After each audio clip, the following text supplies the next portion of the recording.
یو ملګری سوال را لېږلی دی وایي د جما کولو صحیح او مسنون طریقه کومه یوه ده نو د جواب نه مخکې دا خبره ذهن کې یاد ساتئ قرآن کې الله تعالی فرمایي دویمه سپاره کې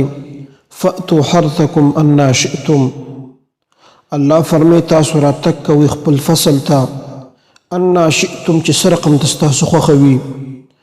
علما لیکي دلته انا په معنا د کیفه سره دی یعنی په کوم حالت چې ته بیبي ته راتللی شي هغه حالت ستا دپاره دا جایز او دا درست دی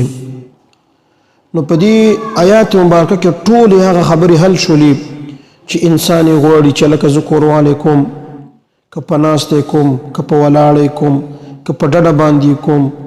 هر څه کیفیت تا ته یاد وي نو هغه خبره الله عز وجل په دې آیات کې ختمه کړې ده چې کومې طریقې سره ستا کوروالی خوښ وي ته د خپلې بیبي نه شرعي فایده اخیستلی شي خو یو خبر به ذهن کې یاد ساتئ چې تاسو به دا فایده د کوم ځای نه اخلئ نو الله فرمایي تاسو به چې کوم دی فصل په هغه ځای کې شیندئ په ټکي به یې شیندئ یعنې تاسو به راتګ کوئ مخکې ځای تر ځانه چې کوم فرج ورته ویل کېږي هلته به تاسو راځئ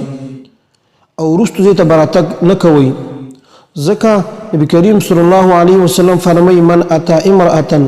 چا چې راتګ وکړو خپلې زنانه تر شا طرف نه نو دا انسان چې کوم دی دا ملعون دی په ده باندې لعنت کړی شوی دی دا نو دې آیات مبارکه ټول هغه مسایل موږ ته حل کړل چې زموږ زړه کې شک شبهه پیدا کېدله چې لکه د کوروالي صحیح طریقه به کومه یوه وي نو په دغه ټولو طریقو باندې ته عمل کولی شي بس دغه مخکې زه ته به راتګ کې او نور چې کیفیت طریقه تا ته په کومه تا ته اسانه وي تاله خوند درکوي مزه درکوي تا خپله بیبي نه او دې نه ته فایده اخیستلی شي خو ذهن ته یو سوال راځي چې په دې ټولو کې بهترینه طریقه کومه یوه ده عزتمندونو دا ته ډېره قیمتي خبره کوم دا ذهن کې یاده وساتئ او د نور مسلمانانو ته هم دا خبره هغې سره شریکه کوي دا نو شیخ ابو علي سینا دا فرمایي وی په ټولو کې افضله طریقه د کوروالي کومه یوه ده او په ټولو کې بیکاره طریقه کومه یوه ده نو هغه فرمایي په ټولو کې افضله او غوره طریقه د جما کولو هغه دا ده چې انسان خپله زنانه مخامخ داسې ځان ته سملی او دې مو سره مخامخ دا ولګېږي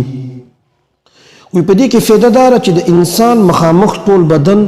دا د زنانه د مخامخ ټول بدن سره دا ولګېدل نو په دې کې به د دې یو بل نه پوره او کامله فایده دا واخلي ځکه اندام د یو بل سره دا ولګېدل او په دې کې دیمه فایده دا ده که الله عز وجل تعالی به چې په تقدیر کې لیکلي وي نو دا طریقه د علوق ډېره ښه ده دې سره چې کوم د حمل ډېر ښه ټهراویږي او دویمه طریقه یې دا لیکلې ده چې په ټولو کې بیکاره طریقه کومه یوه ده ویا هغه دا ده چې انسان زنانه ځان د پاسه کي او په دغه وخت کې د انزال د وشي او د کوروالی کوي دا ټولو کې بیکاره طریقه ده او د دې نقصانات هم بیا ښودلي دي وی بعضې وخت کې په دې وخت کې د انسان نه دا سپرم مکمل دا نوځي نیم چې کوم دی په دغه پیپ کې پاتې شي او دا بیا دې باندې چې لږ وخت تېر شي دا وچ شي نو هغه پیپ د تشو د سمات انسان دا بند شي نو انسان ته دا تکلیف بیا دا رسوي